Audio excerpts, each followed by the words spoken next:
நான் உங்கள் சிப்பிபாறை ஜோதிடர் சாதி ராகவன் ஜெயபாலாஜி.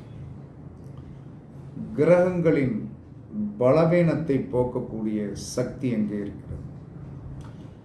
கிரகத்தின் பலவீனத்தை போக்கக்கூடிய உணவுகள் என்ன அப்படின்னா, சூரியனுக்கு தேன், சந்திரனுக்கு ஜலம், செவ்வாய்க்கு பால், புதனுக்கு கரும்புச்சாறு, குருவுக்கு நெய்,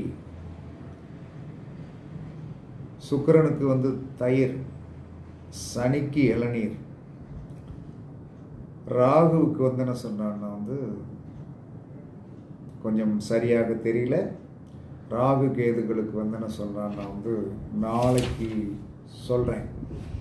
ஏன்னா இன்னைக்கு என்ன சொன்னான்னா, சூரியனுக்கு தேன், சந்திரனுக்கு ஜலம், செவ்வாய்க்கு பால், புதனுக்கு கரும்புச்சாறு, குருவுக்கு நெய்,